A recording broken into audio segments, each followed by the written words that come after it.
Tabut Perjanjian dan Ka'bah, dua tahap perkembangan perjanjian ilahi dalam perspektif Islam. Pengenalan. Dalam sejarah agama-agama Abrahamik, objek suci dan tempat ibadat sering menjadi tanda nyata hubungan perjanjian antara Tuhan dan manusia. Dari perspektif Islam, tabut perjanjian dan Ka'bah, rumah Allah, mewakili dua tahap berbeza dalam perkembangan sejarah ketuhanan. Tabut melambangkan perjanjian Sinai yang berpusat pada hukum yang diwahyukan kepada Nabi Musa alaihissalam, manakala Ka'bah yang dibina oleh Nabi Ibrahim alaihissalam dan Nabi Ismail alaihissalam menjadi simbol abadi kepada perjanjian universal Tauhid. Kedua-dua simbol ini, satu telah hilang di telan sejarah, manakala satu lagi kekal terpelihara dan dimuliakan, menggambarkan peralihan daripada kekhususan kepada kesemestaan dalam rancangan Tuhan bagi umat manusia. Tabut Perjanjian dan Perjanjian Sinai. Tabut Perjanjian memainkan peranan penting dalam agama Bani Israel. Dalam kitab Taurat, ia digambarkan sebagai sebuah peti kayu bersalut emas yang mengandungi loh-loh hukum. Kitab Keluaran pasal 25 ayat 10 hingga 22. Tabut ini menjadi tanda kehadiran Tuhan di tengah-tengah umat Israel. Ia disimpan di dalam kemah suci dan kemudian di dalam bait Sulaiman, melambangkan perjanjian yang Tuhan buat dengan Israel di Gunung Sinai. Dari sudut pandang Islam, perjanjian ini adalah benar dan signifikan, namun bersifat terbatas. Ia terikat kepada satu kaum tertentu, satu kelas keimaman, dan satu geografi suci yang berpusat di Baitul Maqdis. Al-Quran sendiri mengakui bahwa Allah telah memuliakan Bani Israel dan menganugerahkan mereka petunjuk ilahi. Surah Al-Baqarah ayat 47 hingga 53. Namun, ia juga mencatatkan bahwa perjanjian itu sering dilanggar dan bahwa mereka kerap menyimpang daripada perintah Tuhan. Surah Al-Baqarah ayat 63 hingga 64.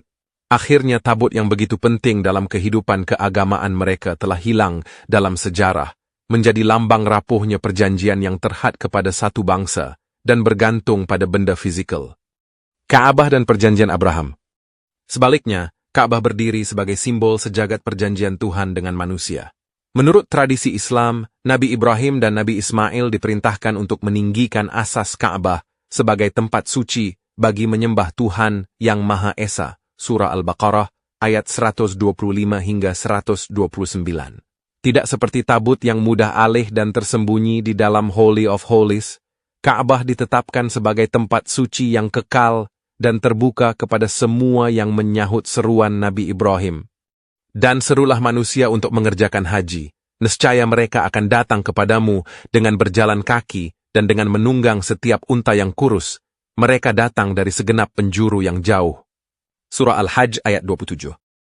Ka'bah dengan demikian menguniversalkan perjanjian Abraham. Ia tidak terikat kepada satu bangsa atau golongan paderi, tetapi menyambut semua umat dan suku dari seluruh dunia. Ia menjadi kiblah, arah solat, bagi seluruh umat Islam, melambangkan kesatuan umat manusia dalam penyerahan diri kepada Allah. Kesinambungan dan penyempurnaan. Perbezaan antara tabut dan Ka'bah menggambarkan perjalanan sejarah ketuhanan yang berperingkat. Tabut melambangkan perjanjian Sinai, perjanjian hukum, keimaman, dan kebangsaan. Ka'bah pula melambangkan perjanjian Abraham yang disempurnakan dalam Islam, perjanjian iman, kesatuan, dan kesemestaan. Jika tabut telah hilang, Ka'bah tetap kekal. Jika tabut hanya dikhaskan kepada golongan imam, Ka'bah terbuka untuk semua mukmin. Jika tabut mengikat kehidupan perjanjian kepada satu bangsa, Ka'bah memperluaskan jemputan Tuhan kepada seluruh umat manusia.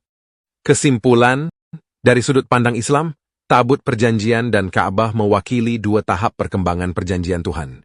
Tabut dikaitkan dengan perjanjian Sinai, yang bersifat khusus dan terhad kepada kaum Israel.